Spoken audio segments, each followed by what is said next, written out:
بسم اللہ الرحمن الرحیم۔ السلام علیکم۔ دشمن نے رسد کے قافلے کو راستے میں روک لیا ہے۔ شہر میں بدکاری عام ہو گئی ہے۔ جوئے بازی کے ایسے دلچسپ طریقے رائج ہو گئے ہیں جن کے ہمارے لڑکے عادی ہوتے جا رہے ہیں۔ دیہاتی علاقوں سے فوج کو بھرتی نہیں ملتی اور جانور بھی نہیں ملتے۔ فوج میں بے اطمینانی پیدا ہو گئی ہے۔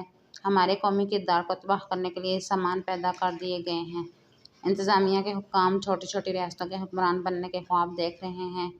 انہیں یہ لالچ صلیبیوں نے دے رکھے ہیں۔ ان حاکموں کو باہر سے بے دریغ دولت مل رہی ہے۔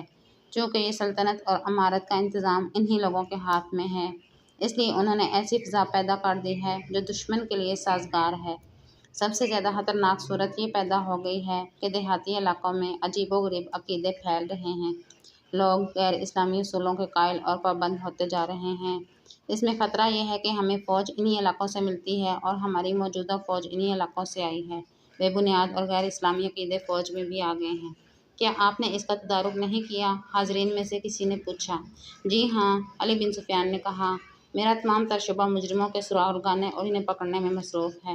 میں نے اپنے جاسوس اور مخبر دیہاتی علاقوں میں بھی پھیلا رکھے ہیں، مگر دشمن کی تخریب کاری اتنی زیادہ بڑھ گئی ہے کہ اس کے آدمیوں کو پکڑنا بہت مشکل ہو گیا ہے۔ مشکل یہ ہے کہ ہمارے مسلمان بھائی دشمن کے جاسوسوں اور تخریب کاروں کو پناہ اور تحفظ دیتے ہیں۔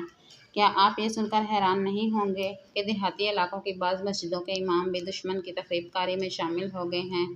یہ تو ہو نہیں سکتا کہ میں انتظامیہ فوج کے سپرد کر دوں، سلطان صلاح الدین ایوبی نے کہا۔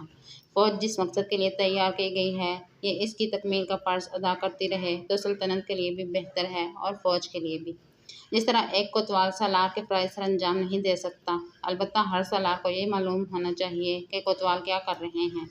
ہر سالار کو باخبر رہنا چاہیے کہ انتظامیہ کیا کر رہی ہے، کیا واقعی افراد میں کوتاہی نہیں ہو رہی ہے۔ میرے رفیقو، ہمیں خدا نے تاریخ کی سب سے زیادہ کڑی آزمائش میں ڈال دیا ہے۔ مصر کے حالات آپ نے سن لیے ہیں۔ سوڈان کا حملہ ناکام ہو گیا ہے۔ تقی الدین اپنی غلطیوں کی بدولت سوڈان کے صحرا میں پھنس کے رہ گیا ہے۔ اس کی فوج چھوٹی چھوٹی ٹولیوں میں بکھر گئی ہے۔ اس کی پسپائی بھی ممکن نظر نہیں آتی۔ میں کہہ نہیں سکتا کہ محترم زنگی کرک فتح کر لیں گے یا نہیں، لیکن اسے بھی میں اپنی ناکامی کہتا ہوں۔ آپ انتہائی مشکل حالات میں بھی میدان جنگ میں دشمن کو شکست دے سکتے ہیں، مگر دشمن نے جس محاذ پر حملہ کیا ہے، اس پر دشمن کو شکست دینا آپ کے لیے بظاہر آسان نظر نہیں آتا۔ آپ تیز زن ہیں، صحراؤں کا سینہ چیر سکتے ہیں، مگر مجھے خطرہ نظر آ رہا ہے کہ صلیبیوں کے اس محاذ پر آپ ہتھیار ڈال دیں گے۔ حاضرین میں چند ایک جوشیلی اور پرعزم آوازیں سنائی دیں۔ سلطان ایوبی رحمۃ اللہ علیہ نے کہا، اس وقت جو فوج مصر میں ہے، وہ جب شوبک اور کرک کے محاذ سے مصر گئی تھی تو اس کے کمانداروں اور عہدیداروں کا جذبہ بالکل ایسا ہی تھا جیسا آج آپ کا ہے، مگر قاہرہ پہنچ کر جب انہوں نے دشمنوں کے سبز باغ دیکھے تو بغاوت کے لیے تیار ہو گئے۔ اب اس فوج کی کیفیت یہ ہے کہ آپ اس پر بھروسہ نہیں کر سکتے۔ ہم ایسے ایک ایک کماندار اور عہدیدار کو قتل کر کے دم لیں گے، ایک سالار نے کہا۔ ہم سب سے پہلے اپنی صفوں کو غداروں سے پاک کریں گے، ایک اور نے کہا۔ اگر میرا بیٹا صلیبیوں کا دوست نکلا تو میں اپنی تلوار سے اس کا سر کاٹ کر آپ کے قدموں میں رکھ دوں گا، ایک بوڑھے نائب سالار نے کہا۔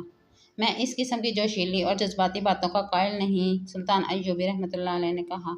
حاضرین کا جوش غضبناک ہو گیا۔ یہ وہ لوگ تھے جو سلطان ایوبی کے سامنے بات کرنے سے ڈرا کرتے تھے، مگر اب یہ سن کر کہ ان کی فوج کی وہ نفری جو مصر میں ہے، دشمن کی تخریب کاری کا شکار ہو کر اپنی سلطنت کے خلاف بغاوت پر اتر آئی ہے، تو وہ لوگ آگ بگولا ہو گئے۔ ایک نے سلطان ایوبی کو یہاں تک کہہ دیا، آپ ہمیں ہمیشہ تحمل سے سوچنے اور بردباری سے عمل کرنے کی تلقین کرتے ہیں، مگر بعض حالات ایسے ہوتے ہیں جنہیں تحمل اور بردباری اور زیادہ بگاڑ دیتی ہے۔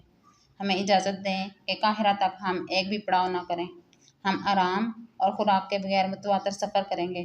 ہم اس فوج کو نہتہ کر کے قید کر لیں گے۔ صلاح الدین ایوبی کے لیے ان حکام پر قابو پانا محال ہو گیا تھا۔ اس نے کچھ اور باتیں کیں۔ کہہ سن کر مجلس برخاست کر دی۔ الگ صبح فوج نے کوچ کیا۔ یہ کوچ ترتیب سے ہو رہا تھا۔ سلطان ایوبی رحمۃ اللہ علیہ اپنے عملے کے ساتھ الگ تھلگ جا رہا تھا۔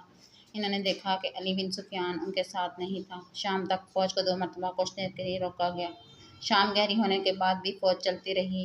رات کا پہلا پہر ختم ہو گیا تھا جب سلطان ایوبی رحمۃ اللہ علیہ نے رات کے قیام کے لیے فوج کو روکا۔ سلطان کھانے سے فارغ ہوئے تو علی بن سفیان آ گئے۔ سارا دن کہاں رہے علی؟ سلطان ایوبی نے پوچھا۔ گزشتہ رات میرے دل میں ایک شک پیدا ہوا تھا